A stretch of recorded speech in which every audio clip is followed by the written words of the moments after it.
Estamos corriendo sobre esta mañana de miércoles 16, 7:36 de la mañana, y ya estamos con Mauricio Alarcón, que nos va a hablar justamente de la promoción y financiamiento de los partidos políticos en estas elecciones. Bienvenido, don Mauricio, ¿cómo ha estado? Buen día, muchas gracias por la invitación.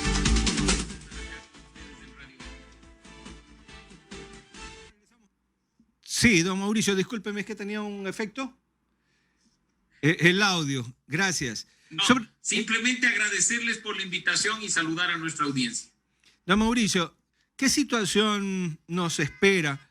Porque estamos a puertas de entrar en una campaña electoral y ciertamente algunos candidatos han dicho que no quieren el dinero del CNE ni del pueblo ecuatoriano. Otros no les disgusta ni les asusta, pero lo van a recibir con mucho cariño. Para algunos les conviene porque están ahí para hacer parapeto, la mayoría. Yo creo que la mayoría de los candidatos saben que no van a ganar, pero están allí también por los kushkis. Por supuesto que sí. No nos olvidemos que somos los ecuatorianos quienes pagamos buena parte de la campaña de las organizaciones políticas en este proceso. A través del denominado Fondo de Promoción Electoral, nosotros les asignamos recursos para que puedan aparecer en radio, en televisión, en prensa escrita, en vallas y ahora hasta en medios digitales para mostrar su sonrisa más bonita y decirnos por qué tenemos que votar por ellos. Así es que efectivamente hay quienes ya han dicho que no quieren utilizar, veamos si efectivamente cumplen, y otros a los que ese dinero les hace un guiño de ojo y esperan poder utilizarlo lo más pronto posible. Un ex candidato a la presidencia, me disculpa Adriana, sí, llegó al colmo de hacerse una cirugía plástica él y también la esposa, y lo puso en la factura. Así es que efectivamente hay quienes ya han dicho que no quieren utilizar, veamos si efectivamente cumplen, y otros a los que sí. Siga, por favor. Se nos atraviesa el sonido.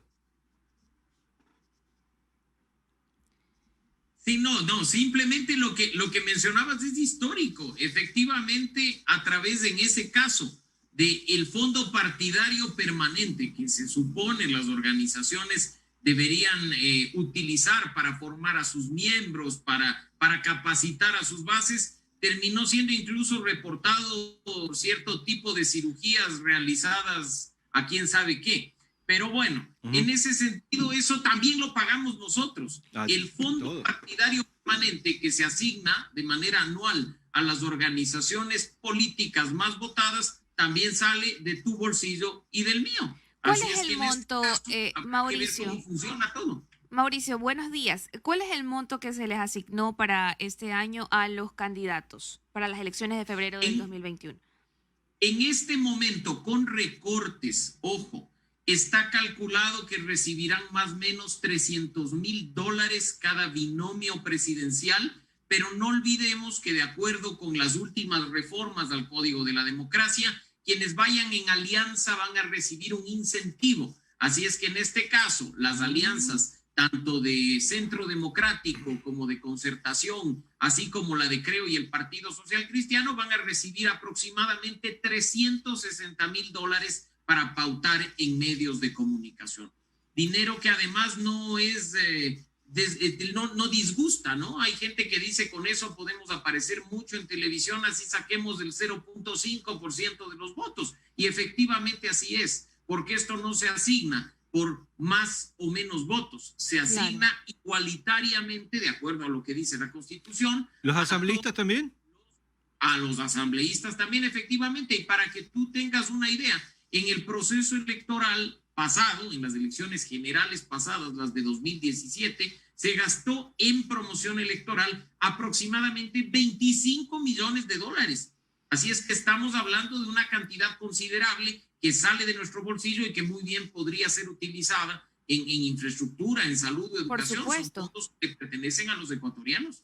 ¿No cree que deberían existir sanciones o al menos que no se les entregue el dinero y que vean ellos cómo consiguen en caso de encontrarse ciertas inconsistencias, como es el caso de un candidato a la presidencia de la República? Pues se ha confirmado que su plan de gobierno es una copia, un plagio de una página de Wikipedia.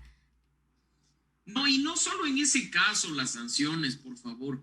Incluso nosotros, cuando se discutía la reforma desde Ciudadanía y Desarrollo, propusimos sanciones duras para quienes no superen un umbral de votación, para que la gente se lo piense bien antes de candidatizarse y utilizar el recurso que le pertenece al pueblo ecuatoriano. ¿Cómo puede ser posible, si nos remitimos a los procesos electorales anteriores, que haya candidatos que saquen el 0.2, el 0.3% de la votación, que con 10, 20 mil votos terminen recibiendo, como fue en su momento, más de $500,000 en recursos? Ahora hay recortes, pero en esa época se recibía más de $500,000. Eso es irresponsable. Y obviamente vieron con agrado el tema de las sanciones, pero la forma en la que terminó el asunto en el Código de la Democracia, en lo personal, creemos que es un saludo a la bandera, porque después se valdrán de argucias legales para decir simplemente no, yo estuve en alianza, no, que es una elección, así como lo hacen ahora para mantener vivas a las organizaciones políticas.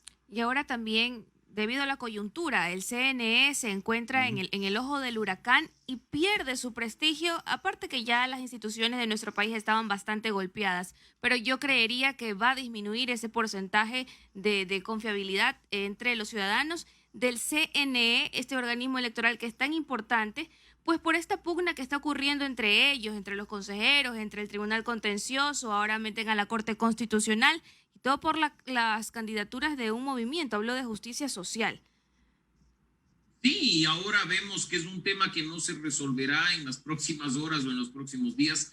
Toma mucho tiempo llevar a cabo, en este caso, una causa por conflicto de competencias ante la Corte Constitucional. Y seguimos preguntándonos si hay las garantías suficientes para tener un proceso electoral justo y transparente. Habrá que ver cómo avanza el proceso, si se respeta el calendario electoral y si llegamos al 7 de febrero con todas las garantías, tanto de bioseguridad como políticas, para tener un buen proceso electoral que satisfaga a todos. Muchos ya han anunciado que el propósito de toda esta confusión es cambiar la fecha de la primera vuelta.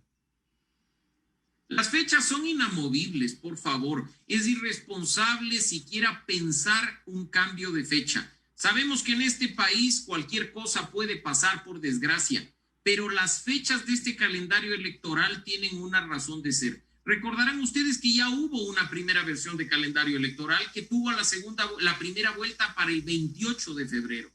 Se sentaron a revisar los miembros del CNE, los miembros del Contencioso Electoral, y llegaron a la conclusión de que el tiempo que intermedia entre el 28 de febrero, la segunda vuelta, y el 24 de mayo que se posesiona el nuevo presidente era insuficiente. Por ello, redujeron el tiempo de campaña electoral y adelantaron las elecciones para el 7 de febrero. En este momento, con un calendario en marcha, con un proceso con fechas fijas y en el que los tiempos entre el 7 de febrero y el 24 de mayo son justos, cualquier alteración al calendario electoral podría poner en riesgo el cambio de gobierno el 24 de mayo.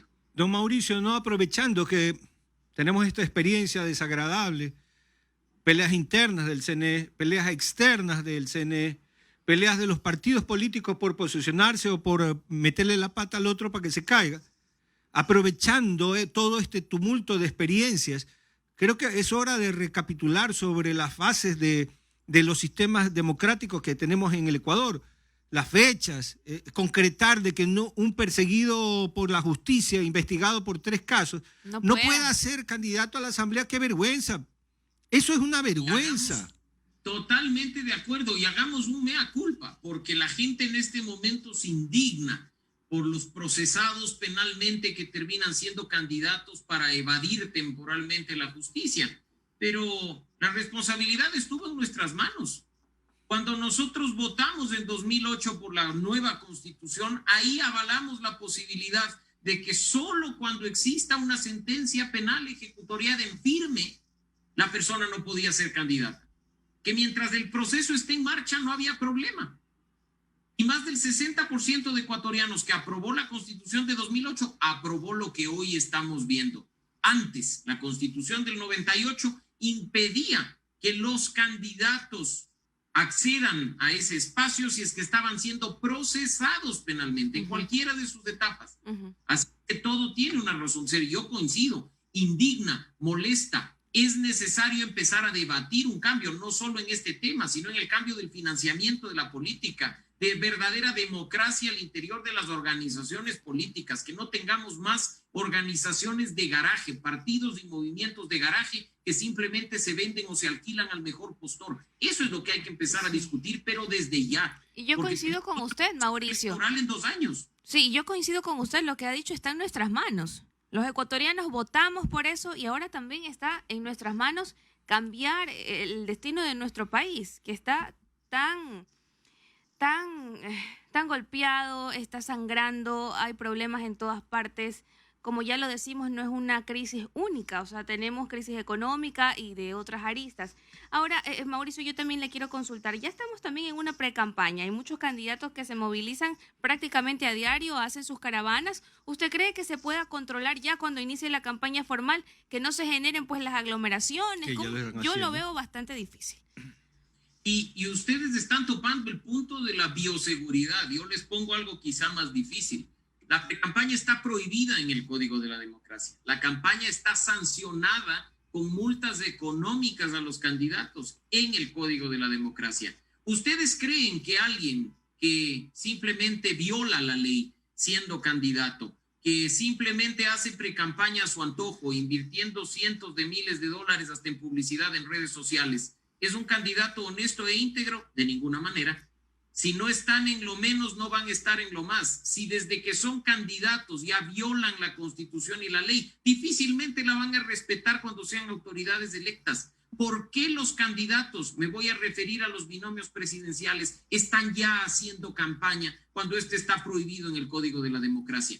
¿Por qué nos hablan de integridad, de transparencia y de lucha contra la corrupción cuando ellos están violando la ley que se supone deberían cumplir? ¿Es eso responsable con el país? De ninguna manera, y esperamos que el Consejo Nacional Electoral actúe como corresponde.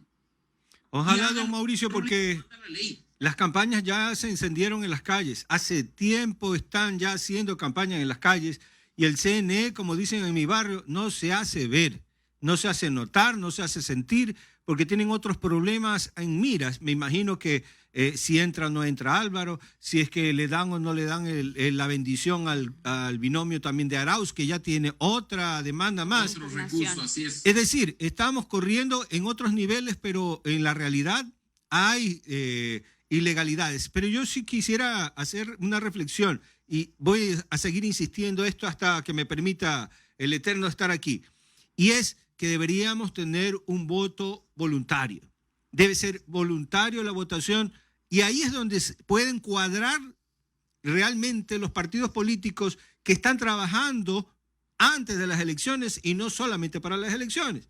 Entonces, el voto, cuando es voluntario, se da cuenta de que usted tiene la posibilidad de decir, no me da la gana, no me interesa o no quiero. En lo personal coincido, soy de los creyentes que hay que respetar el derecho al voto. En nuestro país se habla del derecho a elegir, pero de derecho no tiene nada. Es obligatorio. Así es que yo soy partidario en lo personal de que efectivamente pasemos a un voto voluntario. Eso ayudará a fortalecer las organizaciones políticas, a fortalecer la base de los partidos y movimientos políticos que encanten a la gente para movilizarlos a votar, que no sean simplemente maquinarias electorales que aparecen cada que la platita es puesta a disposición de los sujetos políticos, o que incluso aparecen a última hora a tratar de formar parte de la papeleta a empujones. Ojalá además no solo nos enfoquemos en esto, sino que trabajemos por un cambio integral al sistema de las organizaciones políticas, para que sean transparentes, para que rindan cuentas, para que respeten a sus bases, para que no haya estos procesos de democracia interna en los que se proclama a un candidato por voto de aplauso. Eso es una burla para el pueblo. Eso es una burla para las bases. Partidos y movimientos políticos que nos dicen que tienen 200, 300 mil seguidores y que terminan proclamando candidatos en sesiones de su dirigencia con 20, 25 personas y voto de aplauso. Es así, como un concurso de baile. Solamente le pongo un ejemplo internacional. El día de ayer le cayeron a sillazos a Evo Morales. Sí. Porque entró a Bolivia a creer que él era el que mandaba y en una reunión de su propio partido, él estaba designando a dedo los candidatos o las disposiciones. la misma gente del partido le tiró sillas, tuvo que intervenir la policía porque las sillas le llovían al señor Evo Morales, ya no lo quieren en Bolivia, pero insisten, hay gente que parece que se endulzan en la teta. Lo que hay que pensar es en modernizar las organizaciones políticas, darle sentido a las bases de afiliados, de adherentes, demostrar que son en realidad organizaciones de base y no que son simplemente organizaciones caudillistas que dependen de una persona o de su chiquera. Esas organizaciones políticas lamentablemente no hay en Ecuador. Que me mencionen una que no dependa de un caudillo, que no dependa de una fuente única de financiamiento. No existe. Así es que hay que empezar a trabajar. En lo personal, creo que una vez que pasemos la primera vuelta, el 8 de febrero de 2021, algunos ecuatorianos debemos de actuar con sentido de responsabilidad y empezar una transformación al sistema de organizaciones políticas en este país. No con miras a una candidatura, con miras a tener política de calidad y con miras a fortalecer la democracia. Podemos hacerlo desde la ciudadanía sin estar pensando en una eventual candidatura o en ceñirnos la banda presidencial como todos estos que se lanzan a la política soñando con ser presidentes. De acuerdo, ha sido Gracias. Mauricio Alarcón, director de la Fundación Ciudadanía y Desarrollo. Muy amable y muchas gracias por habernos acompañado. Un gusto. Gracias. Siempre un gusto y que tengan ustedes un muy buen día. De Siempre igual manera. bienvenido.